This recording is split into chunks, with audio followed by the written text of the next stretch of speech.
E a pauta de hoje, Lucas, meu querido, qual vai ser? Momentos de consumo para que você desfrute melhor o seu ponto net.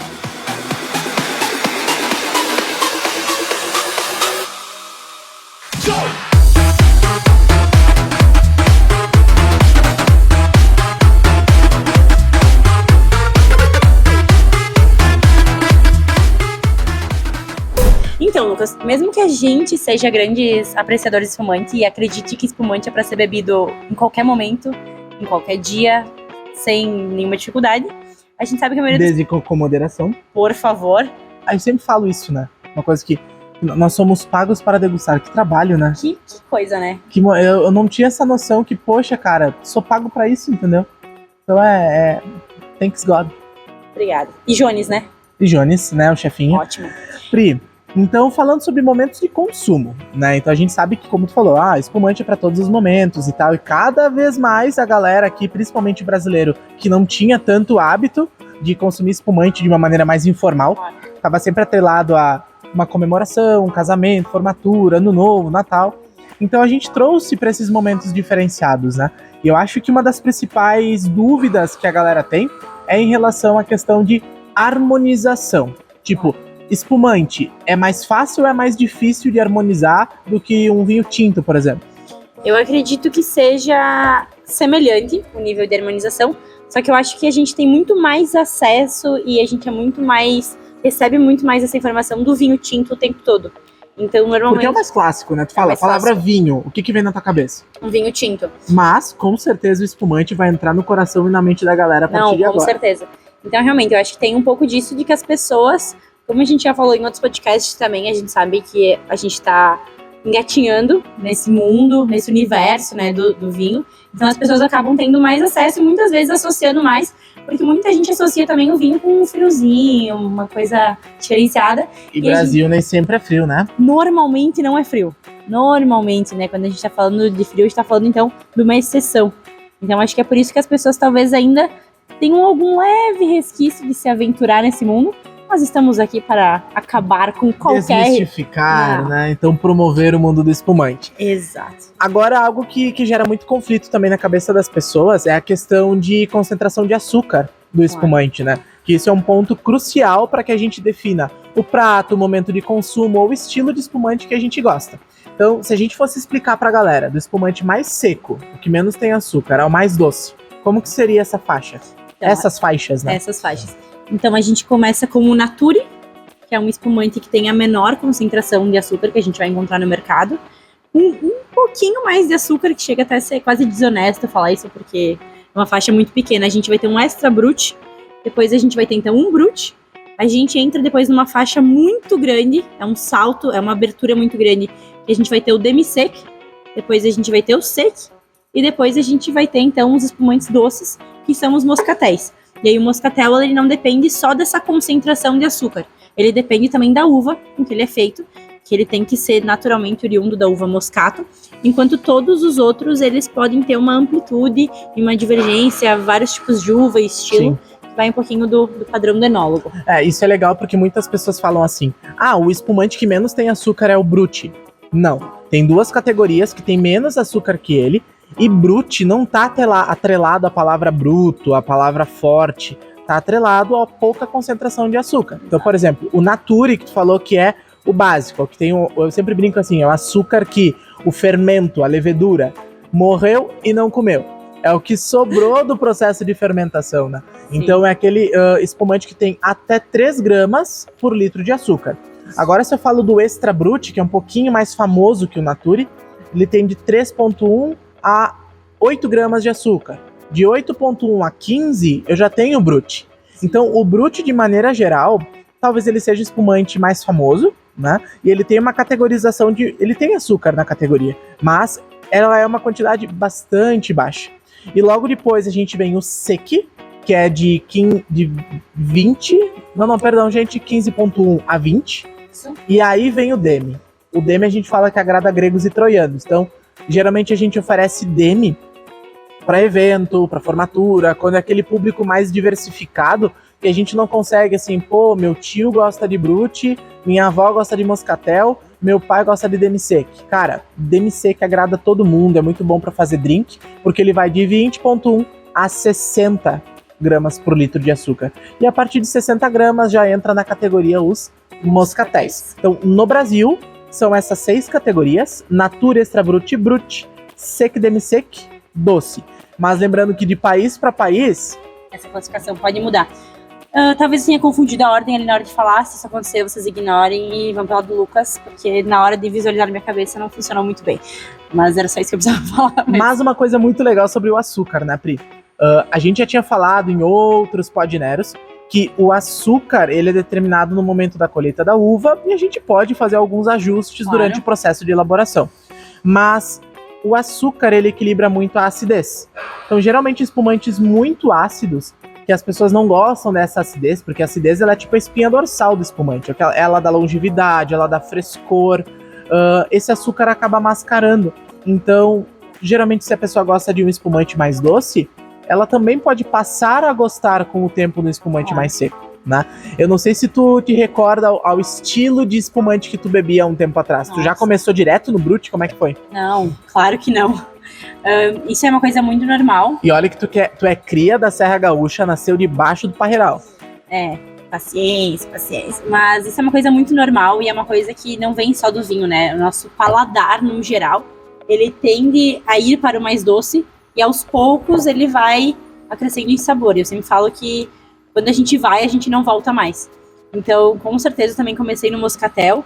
E não só em questão de espumante, mas em questão de vinhos, em questão de outras bebidas. A gente sempre tende a começar com o mais doce, porque a gente consegue adaptar o nosso paladar. E aí, o que a gente não pode, na minha opinião, fazer é a gente se estagnar. A gente tem que se permitir provar outras coisas. A partir do momento, eu só gosto de moscatel, tu acaba se fechando nesse mundo. E a mesma coisa acontece pro Brut. Muitas vezes a pessoa diz, eu não gosto de espumante doce.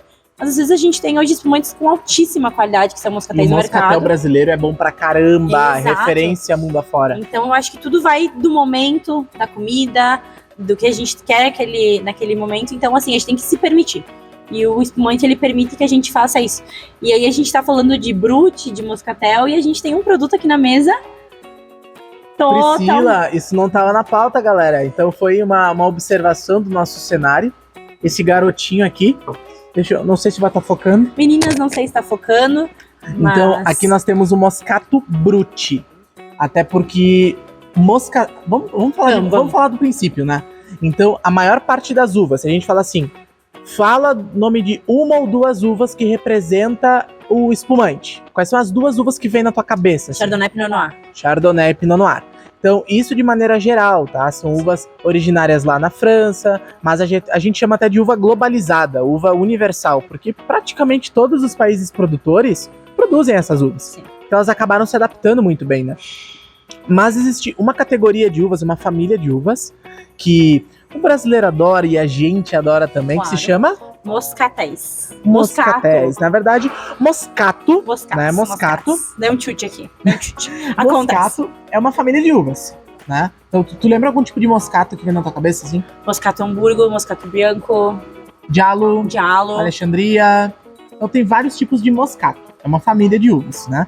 Então, geralmente, o moscato elabora o moscatel, que é um espumante doce. Então, sempre que vocês ouvirem essa palavra moscatel, obrigatoriamente é doce e obrigatoriamente é feito de uva moscato. Lucas, vai ter espumante de Chardonnay que eu posso chamar de moscato? Não. Não vai ter, porque é moscato, são as uvas que elaboram os moscatéis. Mas, como nós somos movidos a desafio, a gente decidiu pegar essa uva que o brasileiro tanto gosta e que ela é muito associada a espumantes doces e também a vinhos, né? Lembrando que é uma uva muito utilizada aqui no Brasil para fazer vinho tranquilo. Vinho tranquilo, então, é aquele vinho que não tem gás, que não é um espumante. Então a gente pegou essa uva e a gente resolveu trazer ela numa versão que não era conhecida antes, que é uma versão Brut. Então a gente pegou uma uva que tem um aroma extremamente doce, ela é conhecida por produtos doces e colocou num espumante que tem uma concentração muito baixa de açúcar. E por que isso foi possível, Luca? Por que ninguém nunca fez esse espumante antes? Aí que tá o pulo do gato. Moscato, por característica, geralmente é uma uva que tem uma tendência ao amargor, que é um gosto.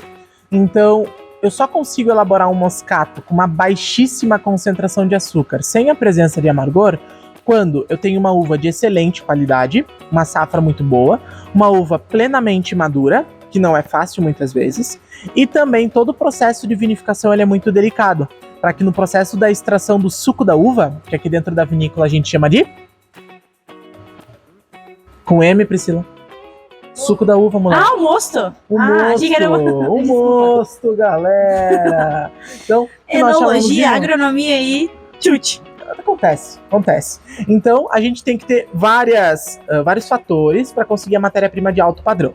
Então, no ano passado, a gente lançou o primeiro Moscato Brut do Brasil. Então, ele é feito com a base da uva Moscato, é Moscato Bianco, mas a gente tem uma concentração de açúcar muito baixa. O que confunde muitas pessoas?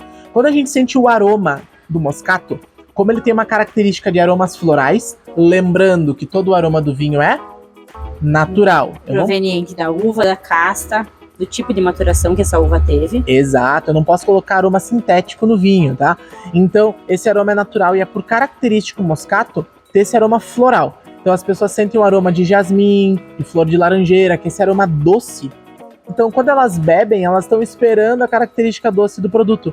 Mas não, aqui nós temos um garotinho que é Brut. Tem uma baixíssima concentração de açúcar. Exatamente. E agora, então, voltando aonde a gente está, vamos falar, então, de momentos ideais do nosso dia a dia para tomarmos um espumante. Boa.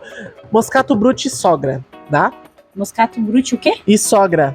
Dá pra sogra degustar. Então, acho que é uma boa, tipo assim, a primeira visita na casa da sogra, vou levar um espumante. É uma boa opção? Eu acho que é uma boa opção, mesmo sendo um produto totalmente diferente, um produto um pouco arriscado. Mas por quê? Porque a gente pega esse Moscato Brut e a gente tem tudo que o brasileiro gosta, que é essa fruta, essa intensidade, mas ele acaba não sendo um produto doce. Só que o nosso Moscato Brut ele tem um grande diferencial. Quando a gente pensa muitas vezes em espumante Brut, lembra aquela acidez, tem muita gente que não gosta, mas esse não, ele é um produto extremamente redondo, ele é macio, ele tem uma cremosidade no paladar. Então ele é uma relíquia, é uma joia do espumante brasileiro. Exato. Então eu acho que ele consegue agradar e com certeza vai agradar a sogra. E pode junto levar uma sobremesa, né? Pra agradar em dose dupla. Mas aí, não muito doce, não muito não doce. Muito doce, não muito doce. E aí a gente consegue então manter ali um padrão perfeito. Uma coisa muito legal é que eu já vi vários amigos meus me perguntando assim: Lucas, como que eu vou harmonizar um espumante? De maneira geral, a gente faz muitas essas experiências aqui na Ponto Nero, né? Então, já fica o convite. Quem quiser nos visitar aqui em Garibaldi, a capital do espumante brasileiro. Cara, é emocionante, espumante né? brasileiro, né? Então, aqui a gente faz diversos jantares harmonizados, experiências, degustações. Então, a gente percebe que o espumante da categoria Brut, ele é muito mais versátil. Geralmente, desde a salada até sobremesas menos doces, tu consegue encaixar ele. Tu não precisa ser só com a entrada ou só como um aperitivo, sabe? Então o espumante Brut, eu acho que acaba enquadrando, se encaixando mais em vários momentos da harmonização. Até porque, se eu vou pensar uma comida mais gordurosa, dá uma dica aí. Uma comida que tu gosta. Que vai harmonizar, tenho certeza que vai harmonizar. Eu gosto muito de sushi, ela não é uma comida mais gordurosa. Mas... Vai me julgar? É que, não me julguem, eu não curto muito sushi. Mas o sushi, ele tem peixe. Tem. E qual é o peixe principal? Salmão. Salmão. E salmão é um peixe muito gorduroso. Então, a gordura, a acidez que tem no espumante acaba limpando a gordura que o salmão deixa no paladar. E uma coisa que dá muito certo, que, tudo bem, eu não gosto muito de sushi, mas vezes que eu esteja tomando um Ponto Nero, me convidem. E paguem a conta, porque é muito caro. Então, o que vai acontecer aqui? A acidez junto com o sal do shoyu também harmoniza super bem. Muito. Então, amigos do vinho, grava isso, que é dica pra vida, você vai me agradecer. Amigo do vinho é ácido e salgado. Comida ácida e comida salgada dá muito certo com vários estilos de vinho. O que é difícil de harmonizar, tanto com espumante até o vinho tinto, é comida doce e comida que tem algum amargor, sabe? Então são as comidas mais difíceis da gente harmonizar. Então, a gente falou do presentinho da sogra, a gente pode inovar, mas não arrisca muito no primeiro encontro. Perfeito. Falamos da harmonização, mas eu acho importante a gente falar daquele espumante para talvez fazer um drink. Então, que tipo de conselho tu daria assim, para aquela pessoa que gosta de drink, gosta de levar pra praia, pra piscina? Nessa ideia, eu acho que a melhor opção seria o famoso meio termo, que seria um espumante, então, demi-sec ou sec, porque a gente vai conseguir ter uma acidez muito boa, que vai dar essa refrescância, Mas também a gente tem ali um açúcar residual bastante interessante. Talvez nesse drink a gente vai colocar gelo, a gente vai colocar alguma fruta que tem uma acidez. Então a gente vai conseguir fazer uma harmonização, assim, mesmo dentro do drink. Uma coisa muito mais fácil de ser tomada, que vai mais tranquilo, que harmoniza com esses dias bem quentes. Então acho que indiferente da harmonização que vocês escolherem, o importante é conseguir harmonizar um ponto nero em qualquer momento do seu dia. Com certeza. E lembre que tem um lançamento fresquinho no mercado, que é o nosso ponto nero da linha Ice. Ice. Então, com aquele teor de açúcar mais elevado, mas ele é ideal pra gente colocar gelo na taça e o produto fica perfeito. Pessoal, até a próxima. E dessa vez a gente pode fazer um brinde de verdade. Saúde! Tchau!